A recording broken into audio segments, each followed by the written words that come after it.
Depois de muito tempo então, senhores, finalmente vamos chegando aqui com o vídeo de Greed Island, né, que eu tô devendo há muito tempo, não só porque tem muitos séculos que eu não lanço um vídeo, mas porque mesmo quando eu tava lançando eu ficava botando outros vídeos na frente, ficava enrolando, porque a verdade é que Greed Island é um arco grande da porra, né, mais de 60 capítulos eu demorei um pouquinho pra ler. Já peço desculpas de novo pela demora, de novo, assim como no ano passado, foi por causa da NBA e do hockey, chegando nessa época do ano eu fico vidradão nos esportes americanos, época de playoff, né, mas enfim, vamos lá sem maiores enrolações, vamos para dentro deles.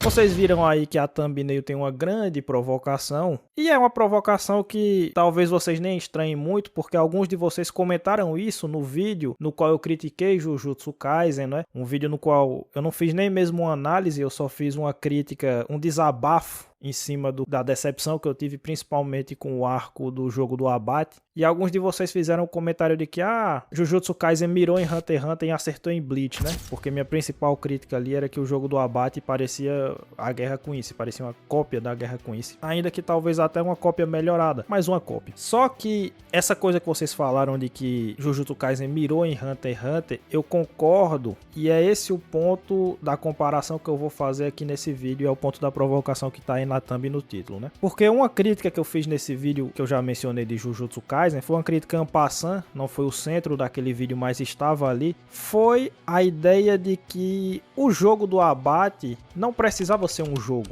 O fato de aquele arco ser um jogo, ter um formato de jogo, influencia em muito pouco no andamento do próprio arco. Então o Akutami ali tem um trabalho grande para explicar as regras, para dizer que tem maneiras de você modificar as regras, adicionar regras no jogo, etc. E você fica imaginando que esses serão pontos centrais da narrativa daquele arco, e na prática não é muito não. Então assim, se você tirasse toda a ideia de jogo, do jogo do abate, você precisaria fazer muito poucas mudanças, muito poucas adaptações nesse arco, e ele continuaria basicamente a mesma coisa. E com Greed Island não é assim, e é essa a lição que Hunter x Hunter, entre aspas, ensina a Jujutsu Kaisen. Porque o principal mérito desse arco, e eu acho que ele é um arco até um pouco subestimado pela fanbase de Hunter x Hunter, provavelmente porque ele tá sanduichado entre Yorkshin e Chimera Ants, né, que são os dois arcos favoritos da rapaziada, mas eu acho ele um pouco subestimado e acho que o principal mérito dele, de Greed Island, é o fato de que ele, como é que eu posso explicar isso? Ele é formalmente muito bem feito, ou seja, ele escolhe um formato, que no caso é o formato de jogo, né, Greed Island é um grande jogo, e ao contrário do que acontece no jogo do abate de Jujutsu Kaisen, ser um jogo define perfeitamente o que é Greed Island, você não consegue desassociar o jogo do arco. Se você quisesse fazer um arco como Greed Island que não fosse um jogo, você teria que escrever do zero. Você não tem como aproveitar muita coisa ali se você eliminar os elementos lúdicos, os elementos de jogo dessa saga, né? Isso é basicamente a mesma coisa que dizer que o Togashi colocou uma premissa de jogo e foi fiel a ela até o fim. Em tudo o que acontece em Greed Island, o Togashi nunca perdeu de vista a ideia de que ele estava escrevendo um jogo, né? Um jogo dentro daquele mundo. E eu vou tentar demonstrar isso nesse vídeo, né? Então assim, a perspectiva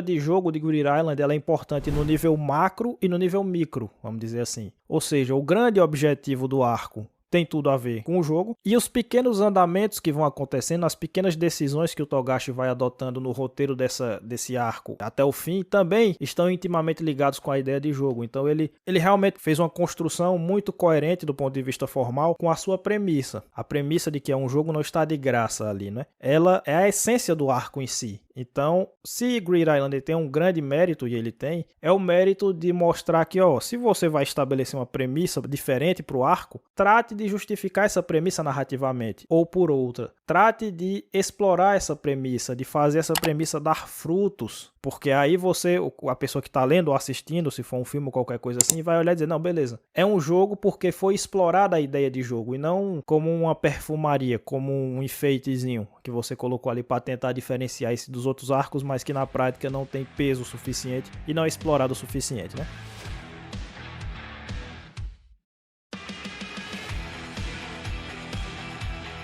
Esse arco já começou me impressionando um pouco antes do Gon e do Killua entrarem no mundo de Greed Island, né? Naquela pequena preparaçãozinha que eles fazem para poder entrar em Greed Island, que é interessante porque esse é um grande arco de treinamento também no final das contas, né? Você tem pelo menos 2 ou 3 ocasiões nas quais os dois protagonistas têm que treinar, têm que aperfeiçoar suas técnicas para enfrentar os desafios que vêm pela frente. E isso acontece antes mesmo de eles entrarem no jogo. Para eles entrarem no jogo, eles têm que evoluir em relação ao que eles estão ali. E aí o grande mérito do Togashi nesse inicinho de arco é que ele consegue aprofundar o sistema de batalha dele, né? O Nen, que é um sistema que o pessoal adora, que o pessoal elogia bastante, porque ele tem muitas complexidades, ele é flexível, ele teve várias possibilidades sendo exploradas ao longo de Hunter x Hunter, e esse é um dos momentos. Essa pequena introdução de Greed Island, antes de começar o jogo propriamente dito, é um momento no qual o Togashi consegue amarrar a evolução que os personagens precisam, pela qual eles precisam passar, e as informações que ele vai despejando para o leitor acerca das possibilidades daquele sistema de combate, daquele tipo de energia que é o Nen, né? O Gon e o Killua evoluem à medida que eles aprendem mais sobre o Nen, e na medida que eles aprendem mais, o leitor aprende mais também e o sistema de poderes vai ficando mais complexo. E aí, ainda nesse início, ainda antes deles adentrarem o jogo, eu acho que nós temos o motivo pelo qual Greed Island é um arco tão formalmente perfeito assim. Porque é que o Togashi conseguiu explorar a ideia de jogo de maneira pormenorizada e até o final desse arco, sem nunca abandonar essa premissa, sem nunca fazê-la ser meramente um enfeite, como eu falei agora há pouco. E a cena que explica isso, mas é só um exemplo,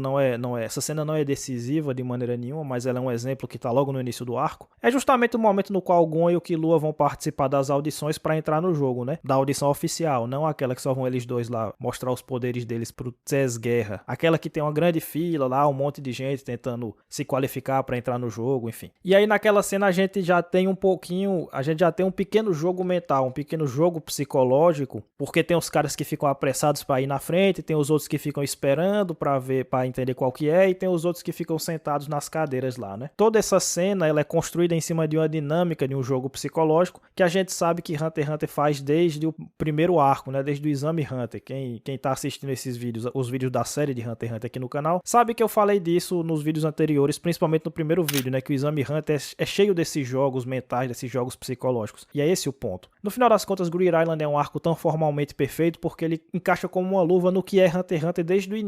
Desde o início, o Togashi enche as páginas de Hunter x Hunter de verdadeiros jogos, vamos dizer assim. Que podem ser jogos psicológicos, podem ser jogos de informações, pode ser jogos de todo tipo, né? E aqui é um jogo literal. Então, para o Togashi foi muito natural escrever um grande arco de jogo, que é composto por pequenos jogos em seu andamento, porque ele já estava fazendo isso antes de escrever Greed Island. É como se fosse o arco perfeito esperando para ser escrito desde o início. Desde que o Togashi escreveu o primeiro capítulo de Hunter x Hunter, os primeiros 10 capítulos, sei lá, já tinha ali em algum lugar um Greed Island esperando para sair. Um arco que fosse oficialmente um jogo para combinar com a proposta da obra desde o início. Então o motivo pelo qual ele não se perde é esse, na minha opinião, né, no meu palpite. Enquanto que o Akutami, por exemplo, em Jujutsu Kaisen, ele não fazia isso de um modo geral, e aí ele quis escrever um arco diferente, fez lá o jogo do abate, mas ele não conseguiu diferenciar tanto esse arco dos outros. Ele continuou escrevendo Jujutsu Kaisen do jeito que ele já escrevia, só que o jeito que ele já escrevia não era um grande jogo. Hunter x Hunter é. Então eu acho que essa diferença se fez sentir no produto final, tanto de Greed Island quanto do jogo do abate. E aí tudo bem, tem lá essas questões todas, aqui, como já seria de se esperar, antes do Gon entrar no mundo de Greed Island, as regras são explicadas, que são regras até que bastante simples, que, claro, depois vão ficando um pouquinho mais complexas, mas as regras básicas do jogo são simples. E aí ele adentra aquele mundo com o Killua, e aí as coisas vão acontecendo paulatinamente, né? Como eu falei, Greed Island é um jogo no nível macro e no nível micro. No nível macro é óbvio. O objetivo do Gon e do Killua é vencer o jogo. Eles querem completar, né? Porque no final das contas, Greed Island é quase como se fosse um grande álbum de figurinhas. Você tem que completar todas as figurinhas, no caso, todas as cartas. Você tem que ter todas no seu livro, no seu grande álbum aí. E é assim que você bate, é assim que você zera o jogo. E eles adotam essa perspectiva. Eu quero zerar o jogo. Porque logo de cara o Togashi também já corta logo as asinhas do leitor, né? Que provavelmente criou a expectativa de que não, aqui nós vamos descobrir grandes coisas sobre o Jin. Quando o Gon vão conseguir acessar o memory card que o Jim deu, vai ter uma grande informação, e logo de cara ele já diz, não tem nada aqui não, eu só quero que você veja esse jogo aí, experimente e veja qual que é. E o Gon abraça essa proposta e ele diz, não, beleza, eu vou tentar zerar o jogo mesmo e foda-se. Então o objetivo macro é obviamente um objetivo que tem a ver com o jogo, e isso vai ficar mais claro, vai gerar mais frutos na segunda metade do arco. Mas na primeira metade, e eu acho que esse vídeo vai ser um pouco repetitivo, porque todas as cenas que eu comentar aqui que tiver uma dinâmica de jogo eu vou apontar. Então eu vou falar isso várias vezes, então já peço desculpas pela repetição do vídeo desde logo. E aí beleza, eles estão lá começando, eles estão entendendo mais ou menos como é a dinâmica, eles são logo atacados por um carinha lá que ataca ele com as magias, também pra gente aprender um pouco de como é o funcionamento de Greed Island, né, que você não pode atacar, você não pode desviar de magia com proeza física, é só magia que ataca magia e magia que defende de magia, e as coisas vão acontecendo. Aí eles vão lá naquele evento, a gente vê logo de cara que Greed Island é um arco inspirado obviamente em RPG, né? A gente sabe que o Togashi é um grande fã de RPGs, e o Greed Island é inspirado nessa dinâmica de RPG. Então eles vão numa cidade, eles pegam informações com o NPC, e eles entram no evento onde eles conseguem o item. Tem aquela cena na qual o Togashi dá uma pequena aprofundada nas estratégias possíveis para você pegar cartas do seu oponente, ou evitar que seu oponente pegue suas cartas, porque no final das contas, essas técnicas que ele coloca ali nem são utilizadas ao longo do arco, né? Elas são apresentadas ali e ali mesmo elas são esquecidas. E se eu tivesse sendo um pouco mais chato, um pouco mais rigoroso, eu talvez apontasse isso como um defeito, mas eu não vou fazer isso por dois motivos. O primeiro é, no final das contas, ao final do arco, Greed Island teve muita informação e teve muito esse elemento lúdico sendo explorado até o fim. Então não faltou isso aí para eu cobrar que especificamente essas pequenas técnicas, essas pequenas malandragens e estratégias de botar, não, eu botei a carta no slot de carta genérica não específica, e aí você perdeu sua magia, essas coisas que acontecem nessa pequena cena, seria um pouco preciosista de minha parte ficar cobrando esse tipo de coisa. E segundo, porque eu acho que existe uma justificativa plausível para ele não ter usado muito disso, que é, essas táticas são engenhosas, mas elas só servem no nível básico, né? Elas só serviram naquela cena porque os caras que foram atacar o Gon e o Killua acharam que eles não conseguiriam fazer essas técnicas porque eles eram iniciantes no jogo, mas quando nós estamos tratando de jogo entre veteranos, os caras não usam mais essas estratégias porque eles já pressupõem que o outro já sabe fazer, que não tem como você pegar o cara de uma maneira tão simples assim, você precisa de uma coisa mais sofisticada e mais elaborada, né? Então, à medida que o jogo foi se desenrolando para os nossos protagonistas, é meio evidente que eles já ficaram muito acima do nível dessas pequenas técnicas que são legais, são engenhosas. A cena foi legal, né? Deles aplicando algumas malandragenzinhas ali em cima dos veteranos, mas realmente eu entendo por que isso foi abandonado, por que isso não foi explorado mais vezes, né? Pouco depois dessa cena nós temos o encontro do Gon e do Killua com aquele grande grupo que tá querendo vencer o jogo coletivamente, né? E essa cena é uma cena muito importante por alguns motivos. Primeiro motivo, obviamente, porque o grande vilão do arco tá aqui dentro, né? Que eu já sabia disso porque quando eu assisti Hunter x Hunter, eu assisti até o final de Greed Island. Eu não assisti Chimera Ants, então quando eu for ler esse arco, vai ser novidade pra mim, apesar de eu saber o que acontece. Já tomei esse spoiler da internet há muitos anos, mas eu não sei como é construído. Agora, Greed Island eu já sabia, então eu sabia quem era o vilão do arco. Então, conhecer esse grupo pro Gon e pro Killua e pro leitor é importante porque o vilão tá aí dentro. Mas mais importante do que isso, nós temos algumas coisas aqui. A primeira coisa que eu gostaria de notar é que os paralelos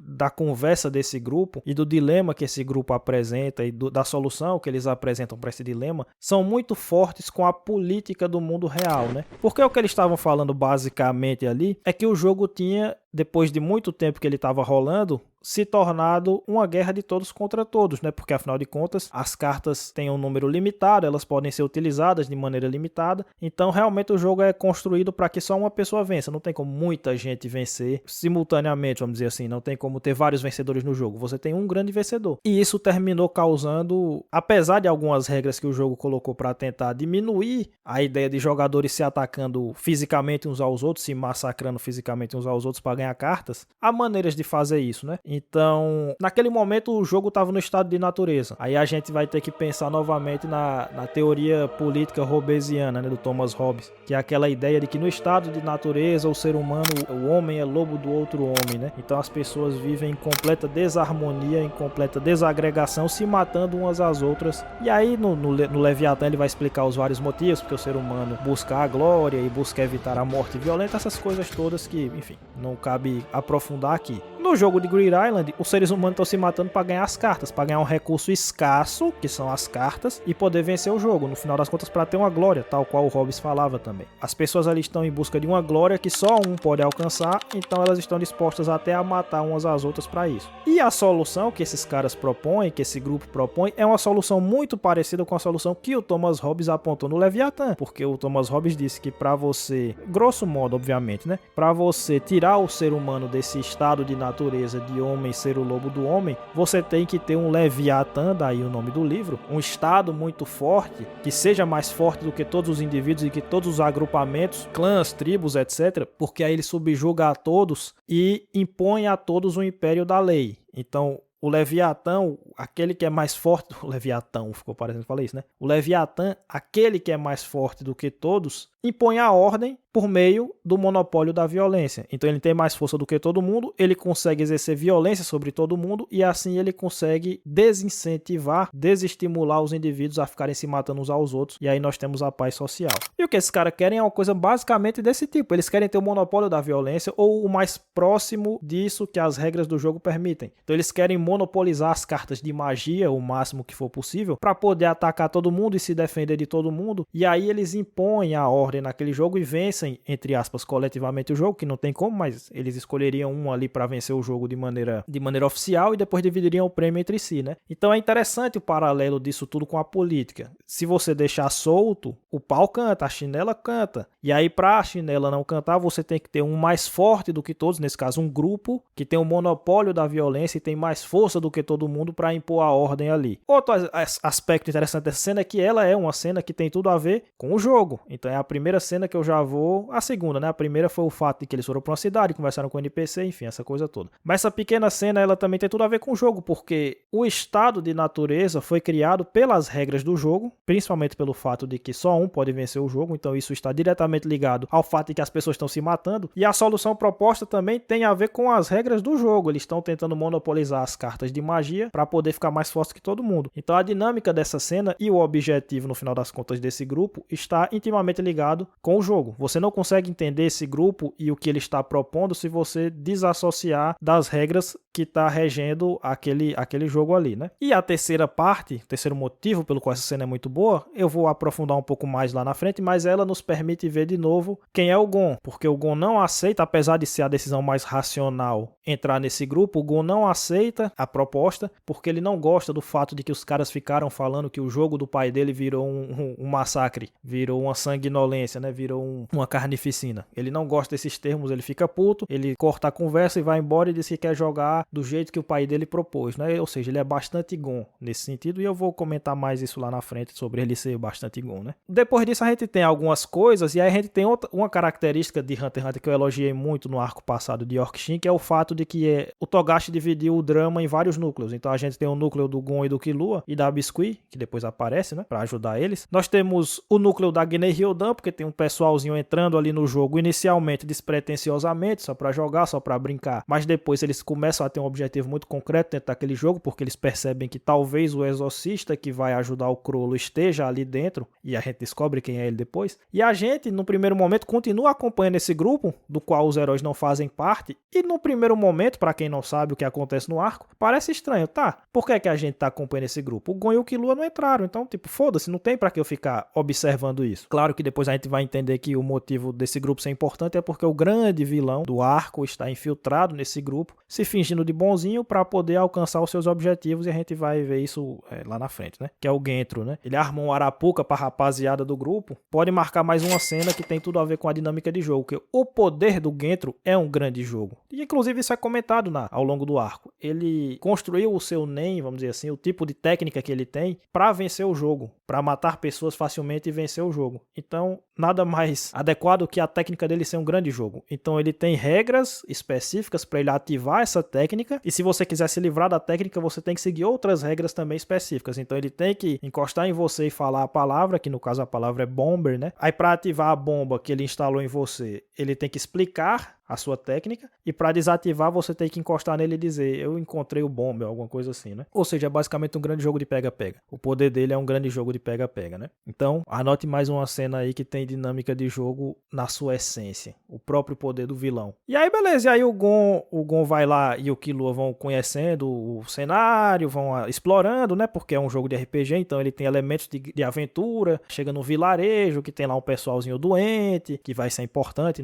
mais pro final do arco. E aí, capítulo vai, capítulo vem, eles conhecem a Biscuit. E a Biscuit treina eles, né? Então, como eu disse, esse arco é um grande arco de treinamento, porque além do treinamento que eles precisam passar para entrar no jogo, eles têm um treinamento que eles precisam passar para vencer o jogo. Basicamente é isso, né? Para progredir no jogo e depois para vencer o jogo. Esse treinamento, além de ele novamente aprofundar, né? Porque todos os treinamentos que acontecem nesse arco, o Togashi aproveita para aprofundar o Nen, as possibilidades do Nen, de como você pode usar, de como você pode trabalhar com ele e de como você pode se tornar um usuário mais sofisticado daquilo. Então, no final das contas, acho que Greed Island, se eu não estiver enganado, deve ter sido, até o momento que eu li, o arco no qual ele mais se esforçou para explorar as possibilidades do Nen. Talvez empatado lá com a Torre Celestial, porque foi ali onde a gente foi mais introduzido a essa técnica, né? A esse tipo de poder. É um grande mérito de Greed Island também, ele conseguir amarrar isso. O desenvolvimento que os personagens precisam passar pelas necessidades do próprio arco, as necessidades que eles têm dentro do próprio arco, e um aprofundamento do sistema de batalha, e ele vai passando essas informações para o leitor de maneira muito orgânica, muito natural. Mas percebam que esse treinamento também é mais uma dessas cenas que tem dinâmica de jogo, porque como é esse primeiro treinamento deles no deserto, eles percebem que tem certos inimigos, certos bichos que ficam se repetindo naquela área, que só aparecem naquela área e eles ficam se repetindo, e a Biscuit diz, vão enfrentando esses bichos aí até vocês se acostumarem com eles. E o que é isso? Ora, isso nada mais é do que um negócio altamente inspirado na lógica do grind de um RPG, certo? Às vezes, para você avançar no RPG, para você chegar numa área onde os inimigos têm um nível mais alto, você tem que ir para uma área anterior, ficar matando o mesmo inimigo 1 milhão de vezes, ou os mesmos inimigos, até você subir de level e tá no nível adequado para progredir no jogo. E é literalmente isso que acontece aqui. Então eles ficam ali dentro daquele deserto, perambulando ali, encontrando os mesmos inimigos e vencendo eles até que eles, entre aspas, subam de level para poderem alcançar a próxima fase do jogo. E a próxima fase do jogo era chegar lá na cidade de Massadora, que era onde vendia as magias, aquela coisa toda, né? Mas perceba que o Togashi é tão consciente do tipo de arco que ele está construindo, que até o treinamento, que é um tropo normal de um shonen de porrada, ele adapta aqui para uma lógica de jogo, uma lógica de RPG. Então você vai grindar aí, você vai ficar enfrentando vários inimigos, o mesmo inimigo várias vezes, até você subir de level, até você estar mais adequado para continuar a aventura, tal qual acontece em qualquer RPG aí que a gente já jogou muitas vezes. Eu nem gosto muito de RPG não, mas até eu que não gosto muito já joguei alguns e sei que a lógica é essa, né? Claro, aí depois tem lá poderia ser considerado um pequeno chefe,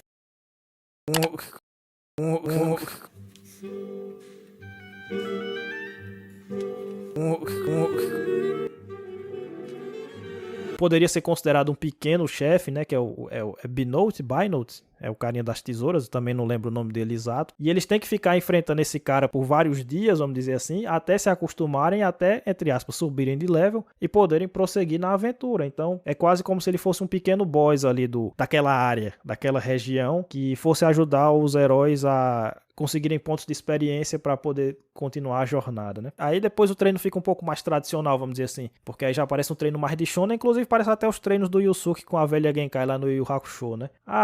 Plante bananeira com um dedo, sei lá, se apanha em um dedo, fique dormindo, não sei o que, e eu vou atacar esporadicamente para vocês estarem sempre espertos, essas coisas todas aí, que aí já parece mais um treino de shonenzão de porrada tradicional mesmo, né? Fato é o seguinte, a aventura vai continuando, aí a gente vai vendo as movimentações do vilão, nesse arco aqui o Togashi é até menos profundo nessa coisa de trabalhar com vários núcleos ao mesmo tempo, né? Em Yorkshin, a estrutura do arco é assim, então o tempo todo a gente tá acompanhando muitos núcleos e essa grande teia de relações que torna aquele arco tão impressionante, como eu falei no vídeo passado. Nessa aqui é uma coisa bem mais simples, porque ele mostra bem pouquinho da Gene Ryodan, o objetivo deles é simples e eles são mostrados assim muito pouquinho. O grupo que tentou vencer o jogo sozinho é mostrado só até a página 2, porque rapidamente eles são traídos. A gente também não fica vendo muito do grupo do vilão até a segunda metade do arco. Então esse elemento de vários núcleos, ele tá presente, mas ele só é uma salpicadinha, só uma bicadinha para você sentir o sabor da coisa, mas ele não é muito aprofundado não.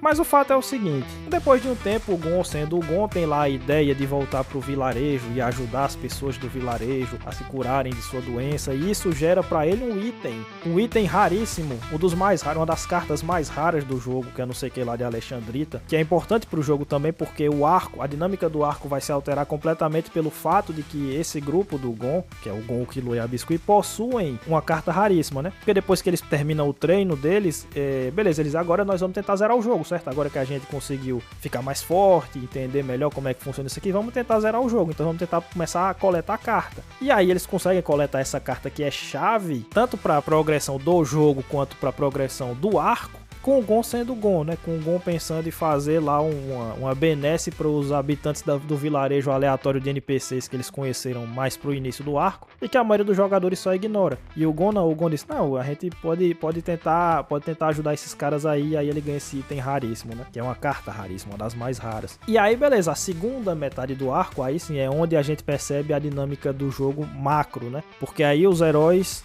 ativamente começam a fazer coisas, a adotar objetivos para realmente vencer o jogo. Então, não, eu tenho que coletar cartas, eu tenho que pegar o que tá faltando, eu tenho que ver como é que eu consigo, tal. E aí os vilões começam a aparecer mais porque eles começam a perceber que o grupo do Gon tá aumentando o número de cartas e aí eles começam a pensar em estratégias para ver quem vai bater, se é o grupo do Gon, o grupo deles, do Gentro, que é o vilão, e o grupo do Tses Guerra, que é outro grupo lá, ou então outros grupos lá que são mencionados, mas que na prática também não tem importância nenhuma, eles só estão lá com o Pilatos está no credo. Ou o grupo do Tses Guerra que está perto de bater também, né? Toda a dinâmica entre esses grupos também tem tudo a ver com a dinâmica do jogo, porque eles começam a traçar estratégias de alianças / conflitos mútuos, estrategicamente falando, para tentar vencer o jogo, né? E aí é que o Gentro vai lá e arma uma cilada pro grupo do Tses Guerra, pega as cartas deles, algumas importantes, e isso faz com que o Tses Guerra proponha uma aliança pro Gon. Na verdade, um monte de jogadores propõem lá uma aliança, que essa cena toda deles dialogando também é um grande jogo, só que é um jogo bem Hunter x Hunter, né? Um jogo de informações e contra-informações. Eu não vou dizer o que você quer saber se você não me disser o que eu quero, o que é que você tem pra me dar, não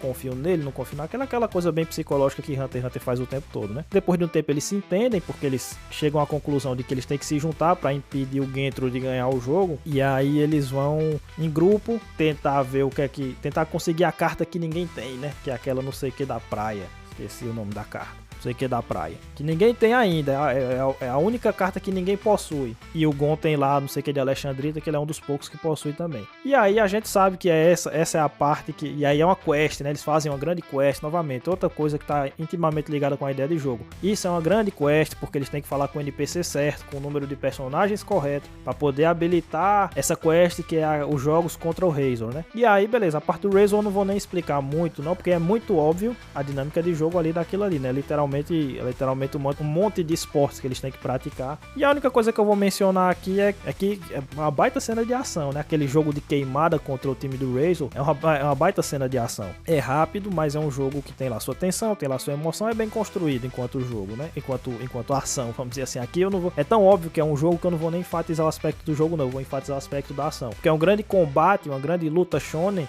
só que em formato de jogo. Interessante, né?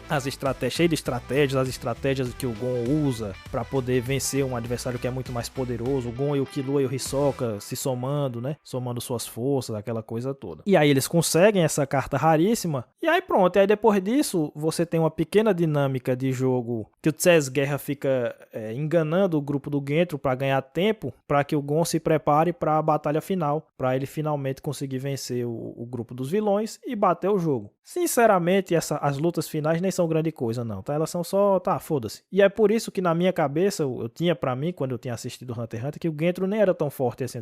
Ele era um cara que sabe jogar, um cara maquiavélico, dentro do contexto do jogo ele era bom, mas ele não era realmente forte. Mas aí, lendo agora o mangá, eu percebo que foi um equívoco da minha parte, da minha interpretação na época, porque ele é colocado como um Hunter bastante forte, né? E bastante perigoso. O Gon teve que evoluir o máximo possível, teve que aplicar uma estratégia muito específica para vencê-lo e teve que praticamente se sacrificar o braço, fazer aquelas doideiras de Gon para poder vencer a luta. Mas dito isso, a luta não é nada demais, é okzinha, tem lá seu valor de entretenimento, mas também não tem nenhum grande destaque assim e tal. O máximo que eu poderia dizer é que a estratégia do Gon para vencer o Gentro envolveu uma carta, né?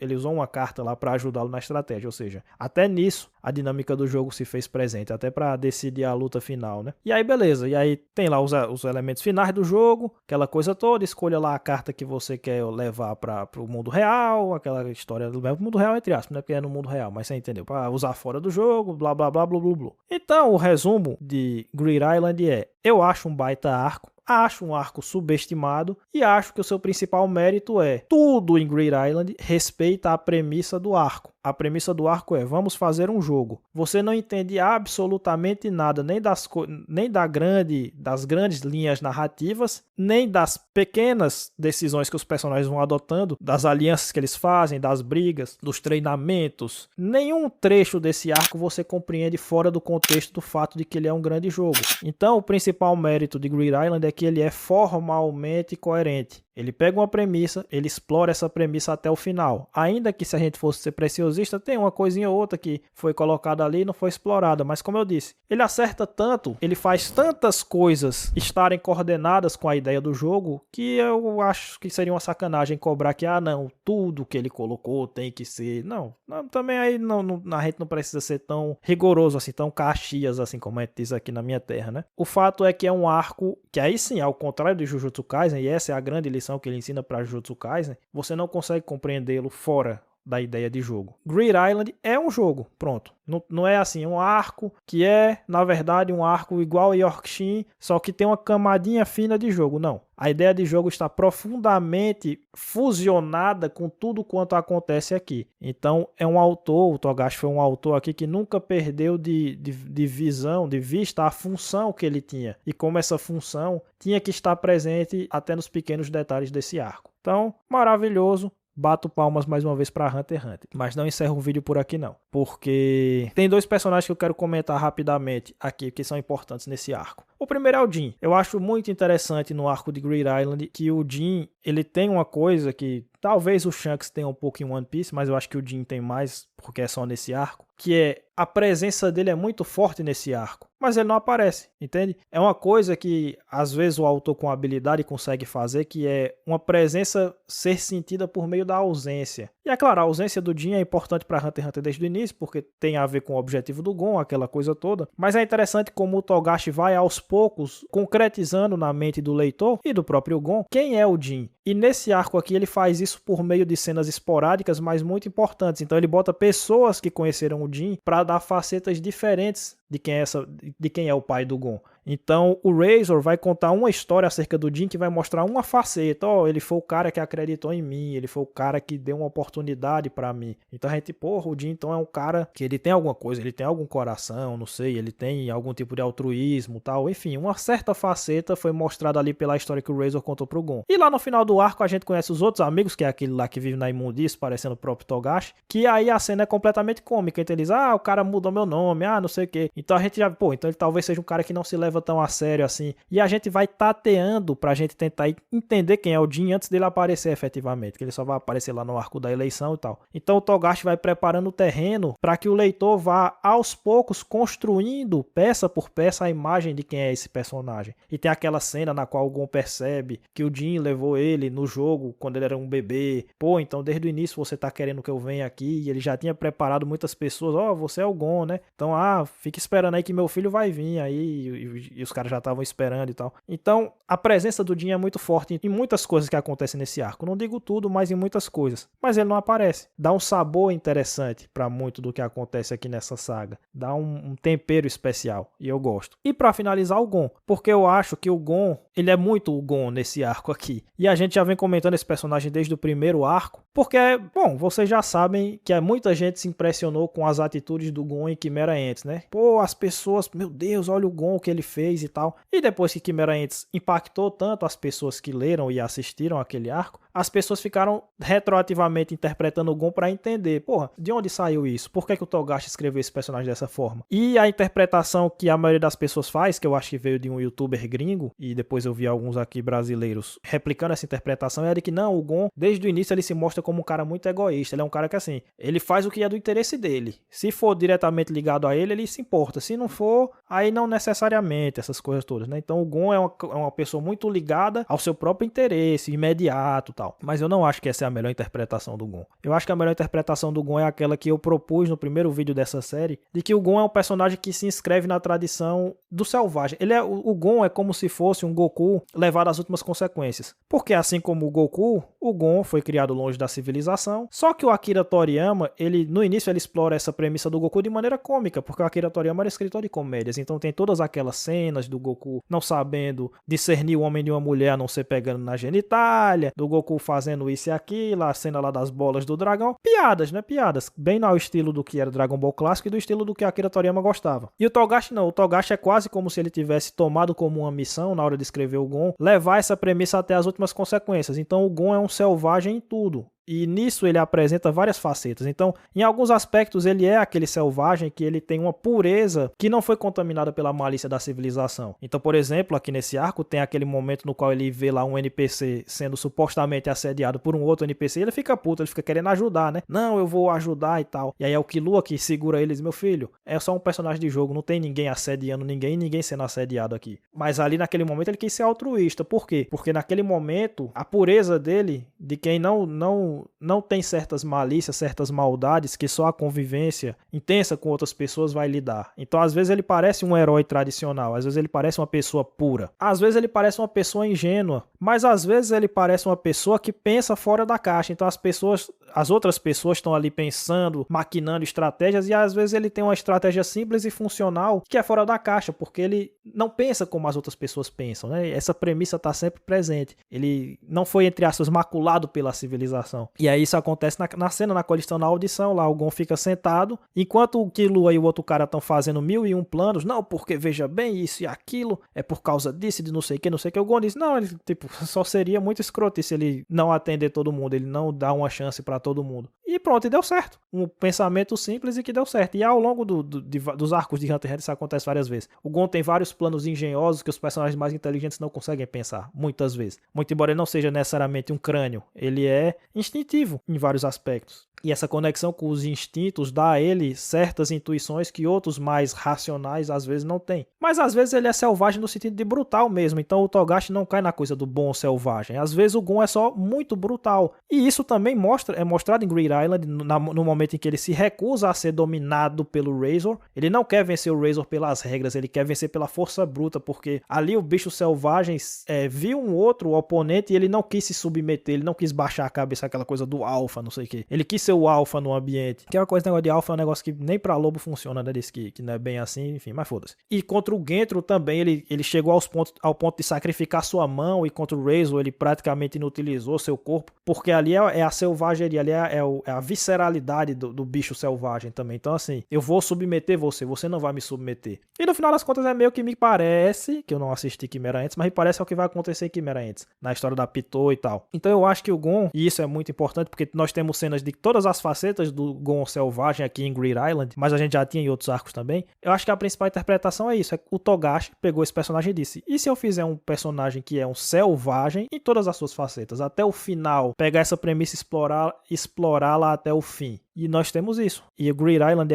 é o Gon in a nutshell. Todas as facetas que o Gon apresenta, que são todas ligadas de um jeito ou de outro, ao fato de que ele viveu durante muito tempo isolado, então ele não aprendeu a lógica da civilização em todos os seus aspectos, ele está aprendendo agora que ele está saindo para o mundão, e todas essas facetas são mostradas em Greed Island. Então eu achei importante pontuar isso aqui. É outro grande mérito, né? Greed Island é um grande arco pro Gon, porque eu acho que se você quiser entender quem é o Gon, leia com atenção Greed Island, que a chave está ali. Mas já estava em outros arcos também. Então, até aí o Togashi está sendo coerente. Beleza, meus amigos? Então, é isso. É um arco subestimado porque ele vai até o fim em tudo. Ele vai até o fim com o seu personagem principal. Ele vai até o fim com a amizade do Gon e do Killua, porque eu acho que algumas das cenas mais explícitas da ternura da amizade dele está aqui presente. E ele vai até o fim na premissa de que esse é um grande jogo. Então, Jujutsu Kaisen faria bem em aprender. E nós faríamos bem em aprender também. Em perceber que às vezes é assim que funciona, né? As coisas podem ser feitas com profundidade, podem ser feitas de maneira minuciosa. As coisas não precisam ser só superficiais, como às vezes